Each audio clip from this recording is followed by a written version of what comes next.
बहुत बोलने लगा है तू। अब मैं कैसे बेचता है चाय? मुझे बहाने मत सुना, अभी के अभी सब समेट और यहां से दफा हो जा। साहब रहम कर दीजिए, आज की कमाई चली गई तो घर में चूल्हा नहीं जलेगा। कानून समझाता हूं अभी। साहब गरीब को मत मारिए, यही मेरा सहारा है। सुबह का समय था। शहर धीरे धीरे जाग रहा था। सड़क पर गाड़ियों की आवाजें बढ़ने लगी थी। लोग अपने अपने काम के लिए निकल रहे थे। उसी सड़क के किनारे एक बूढ़ा आदमी अपनी पुरानी लकड़ी की छोटी सी रेहड़ी लगा रहा था। उसका नाम रामू काका था। रामू काका के चेहरे पर उम्र की गहरी लकीरें थीं, लेकिन आंखों में एक अजीब सी शांति थी। हाथ थोड़े कांपते थे। फिर भी वह रोज की तरह अपनी छोटी सी चाय की दुकान लगाने में जुटा हुआ था। उसने धीरे धीरे अपनी पुरानी केतली चूल्हे पर रखी, कोयले में आग जलाई। थोड़ी देर बाद केतली से भाप उठने लगी। रामू काका ने सड़क की तरफ देखकर हल्की सी आवाज लगाई, गरम चाय, गरम चाय। उनकी आवाज बहुत तेज नहीं थी, लेकिन उसमें मेहनत और मजबूरी साफ सुनाई देती थी। थोड़ी ही देर में दो रिक्शा वाले वहां आकर खड़े हो गए। कहा भाई आओ। हाँ काका, दो चाय दे दो। काका दो चाय बना दो। एक रिक्शा वाले ने मुस्कुराते हुए कहा। रामू काका के चेहरे पर हल्की मुस्कान आ गई। अभी बनाता हूँ बेटा। वह धीरे धीरे चाय बनाने लगे। दूध, चाय पत्ती और अदरक डालते हुए उनकी आंखों में एक अजीब सा सुकून था। उनके लिए यह चाय की दुकान सिर्फ दुकान नहीं थी, यह उनके जीने का सहारा थी। चाय बनकर तैयार हुई तो उन्होंने दोनों रिक्शा वालों को गिलास पकड़ा दिए। लो बेटा, गरम है, संभल कर पीना। रिक्शा वालों ने चाय पीते हुए कहा, काका आपकी चाय का तो जवाब नहीं है। रामू काका हल्का सा हंस दिए।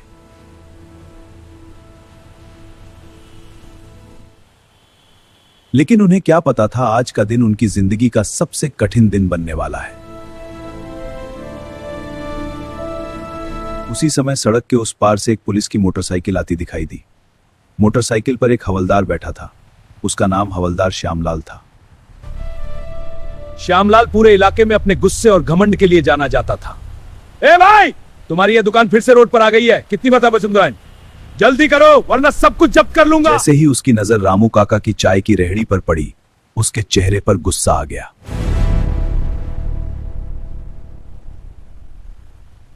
उसने मोटरसाइकिल जोर से ब्रेक लगाकर रोकी। उसकी जोरदार आवाज सुनकर रामू काका चौंक गए। जी साहब। कितनी बार कहा है रोड पर दुकान मत लगाया कर। साहब मैं गरीब आदमी हूँ, घर चलाने के लिए। चुप रहो। चुप, बहुत बोलता है तू। उसने गुस्से में चाय की केतली को पैर से ठोकर मार दी। केतली जमीन पर गिर गई। गरम चाय सड़क पर फैल गई। साहब मत मारिए, मेरी सारी कमाई चली जाएगी। रामू काका घबरा गए, लेकिन श्यामलाल को जरा भी दया नहीं आई। अरे बूढ़े, तूने चाय गिरा दी। हवलदार जी माफ कीजिए। उसने गुस्से में रामू काका को जोर से धक्का दे दिया। बूढ़ा आदमी लड़खड़ाकर जमीन पर गिर पड़ा। सड़क पर खड़े लोग यह सब देख रहे थे, लेकिन कोई कुछ बोल नहीं रहा था। हर किसी को पुलिस से डर लगता था। रामू काका धीरे धीरे उठने की कोशिश कर रहे थे। उनकी आंखों में आंसू आ गए थे।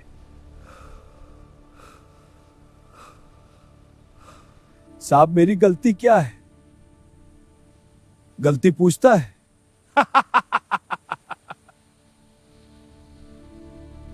रोड पर कब्जा करता है और पूछता है गलती क्या है। साहब बस थोड़ा सा कोने दीजिए, मैं गरीब आदमी बात। लेकिन श्यामलाल और ज्यादा गुस्सा हो गया। भाग यहां से। उसने फिर से रेहड़ी को धक्का दे दिया। रेहड़ी पलट गई। कप, गिलास और बर्तन सब सड़क पर बिखर गए। रामू काका वहीं खड़े खड़े सब देखते रह गए। उनकी आंखों से आंसू बहने लगे। उनकी मेहनत, उनकी रोजी सब सड़क पर बिखर चुकी थी। तभी भीड़ के पीछे से एक सख्त आवाज आई। बस बहुत हो गया। यह आवाज इतनी तेज और मजबूत थी कि सब लोग चौंक गए। हवलदार श्यामलाल भी अचानक मुड़कर देखने लगा। भीड़ धीरे धीरे हटने लगी और तभी सामने से एक लड़की आगे बढ़कर आई। उसकी आंखों में गुस्सा था, उसकी चाल में आत्मविश्वास था।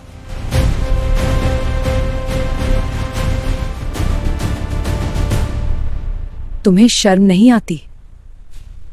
लेकिन अभी तक किसी को नहीं पता था यह लड़की कौन है। तू कौन होती है बीच में बोलने वाली? लड़की एक कदम आगे बढ़ी।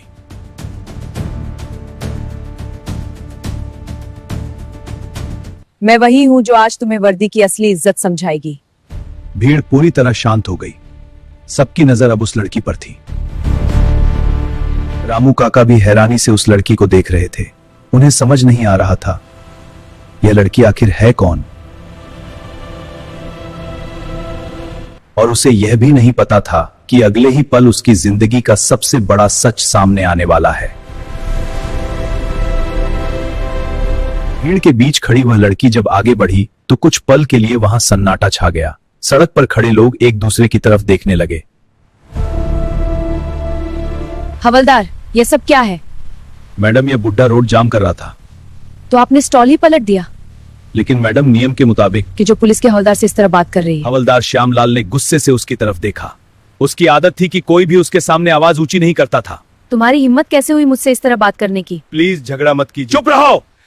तू कौन होती है बीच में बोलने वाली? लड़की बिल्कुल शांत खड़ी रही।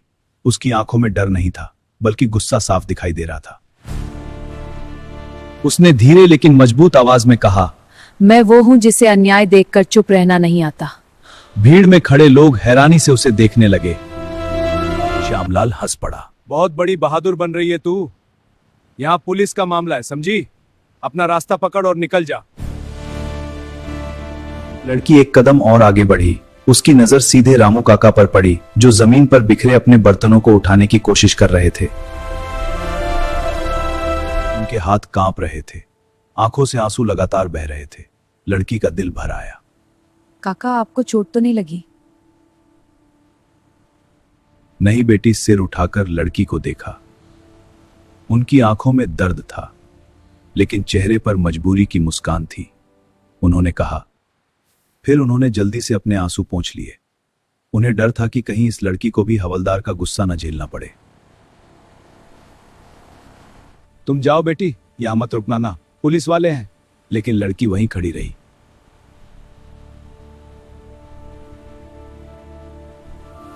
उसने झुककर जमीन से गिरे कप उठाने शुरू कर दिए। यह देखकर भीड़ में खड़े लोग और ज्यादा हैरान हो गए।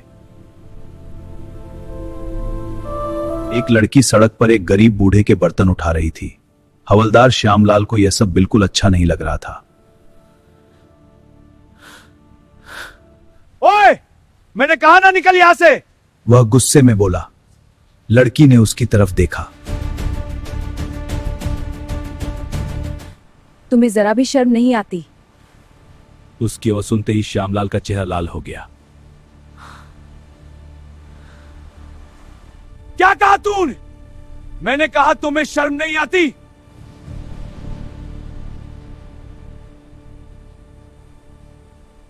भीड़ में खड़े लोगों ने धीरे धीरे फुसफुसाना शुरू कर दिया। ये लड़की कौन है? इतनी हिम्मत? हवलदार से इस तरह कौन बोलता है?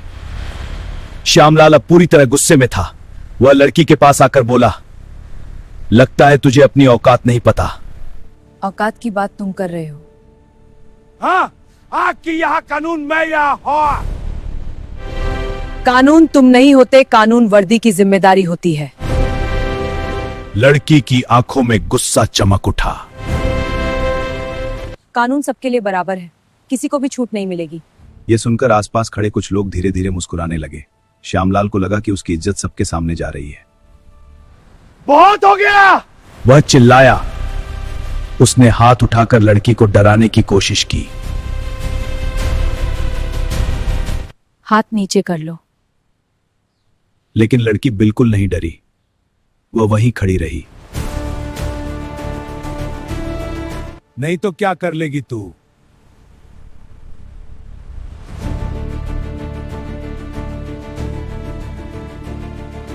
और अगले ही पल उसने जेब से एक छोटा सा कार्ड निकाला।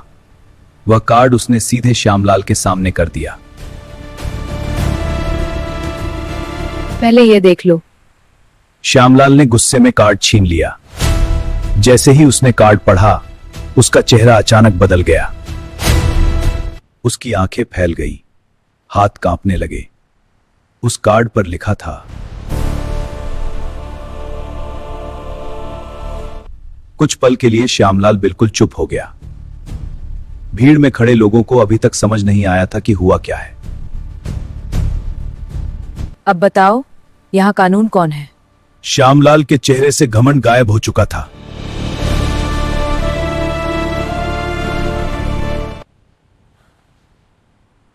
भीड़ में खड़े लोग हैरान रह गए।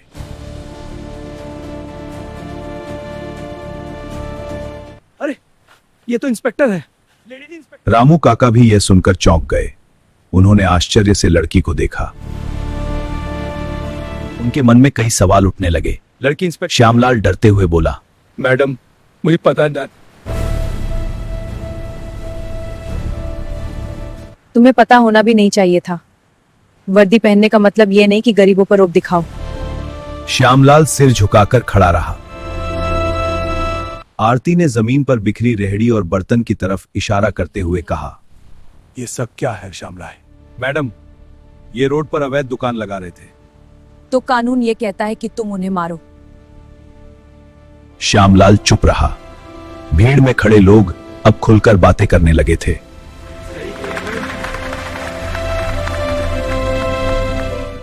गरीब आदमी को क्यों मार रहा था? रामू काका यह सब सुनकर घबरा गए। उन्हें यह सब बिल्कुल अच्छा नहीं लग रहा था।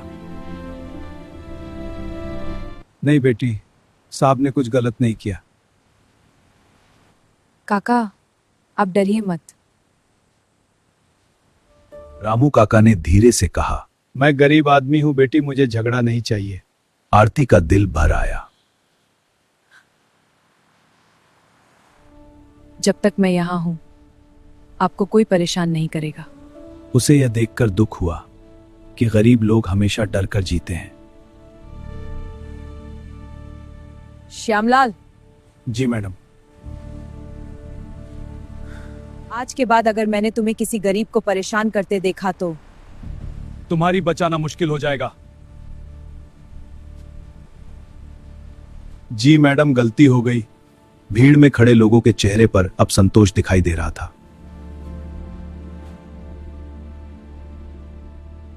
रामू काका अभी भी चुप खड़े थे। उनकी आंखें बार बार उस लड़की को देख रही थी। उन्हें लग रहा था जैसे वह लड़की कहीं देखी हुई है, लेकिन उन्हें समझ नहीं आ रहा था कहां। उसी समय आरती ने झुककर उनकी रेहड़ी सीधी की। काका। आप बैठ जाइए। बेटी, तुम कौन हो?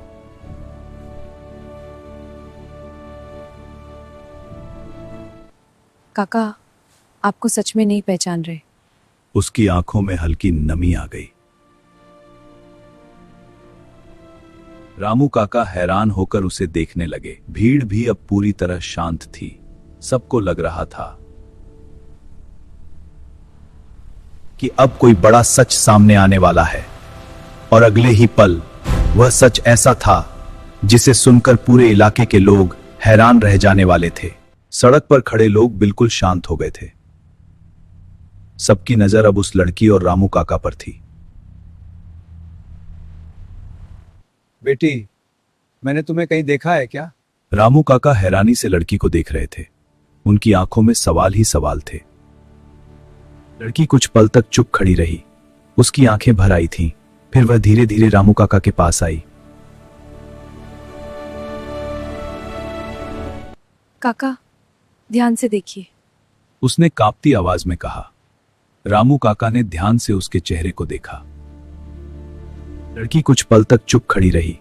उसकी आंखें भर आई थीं। फिर वह धीरे धीरे रामू काका के पास आई। लेकिन फिर भी उन्हें कुछ समझ नहीं आया। लड़की की आंखों से आंसू निकल पड़े। काका, मैं आरती। यह नाम सुनते ही रामू काका जैसे पत्थर बन गए। उनके होंठ कांपने लगे। आरती। भीड़ में खड़े लोग यह सुनकर चौंक गए।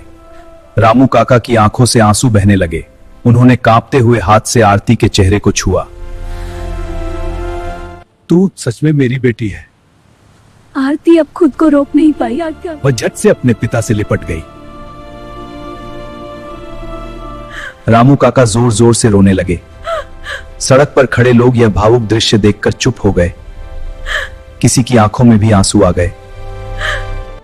मेरी बेटी तू कहां चली गई थी? मैंने तुझे हर जगह ढूंढा।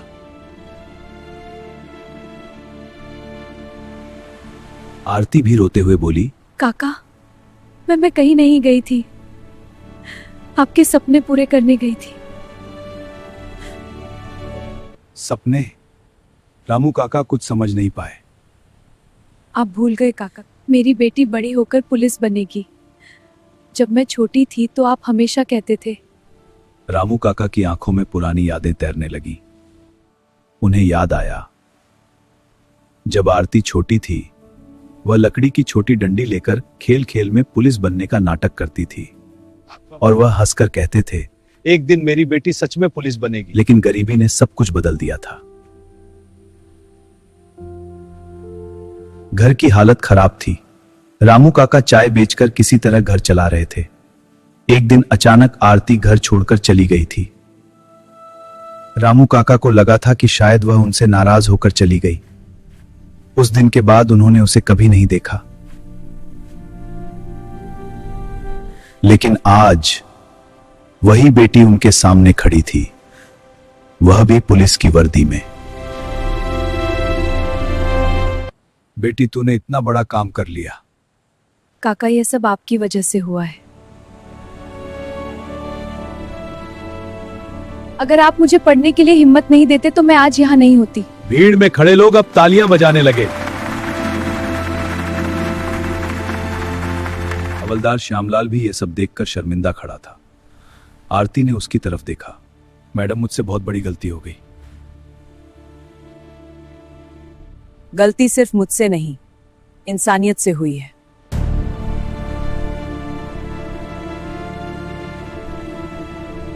आज अगर यह मेरे पिता नहीं होते तो क्या तुम ऐसे ही किसी गरीब को मारते? श्यामलाल चुप रहा। याद रखो, वर्दी का मतलब ताकत नहीं, जिम्मेदारी होता है। आरती ने उसकी तरफ ज्यादा ध्यान नहीं दिया। वह अपने पिता की तरफ मुड़ी। रामू काका अभी भी उसे प्यार से देख रहे थे। आरती ने धीरे से कहा, काका, अब आपको चाय बेचने की जरूरत नहीं है। रामू काका मुस्कुराए। नहीं बेटी, काम करने में शर्म नहीं होती। जब तक हाथ पैर चल रहे हैं मैं मेहनत करता रहूंगा। आरती की आंखें भर आईं। उसे अपने पिता पर गर्व महसूस हुआ। उसने कहा, ठीक है काका। लेकिन आज से कोई आपको परेशान नहीं करेगा। फिर उसने भीड़ की तरफ देखा और कहा, अगर इस इलाके में कोई भी गरीब आदमी को परेशान करेगा तो उसे सीधे मुझसे बात करनी पड़ेगी। लोगों ने जोर से तालियां बजाईं। उस दिन के बाद रामू काका की चाय की दुकान पूरे इलाके में मशहूर हो गई। लोग दूर दूर से चाय पीने आने लगे, लेकिन सिर्फ चाय के लिए नहीं, बल्कि उस बूढ़े आदमी की मेहनत और इज्जत के लिए।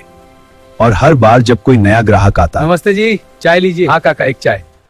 मेरी बेटी पुलिस इंस्पेक्टर है। उनकी आंखों में गर्व चमक उठता। और दूर खड़ी आरती अपने पिता को देखकर मुस्कुरा देती, क्योंकि उसने वर्दी की इज्जत नहीं बचाई थी, उसने अपने पिता का सपना पूरा किया था।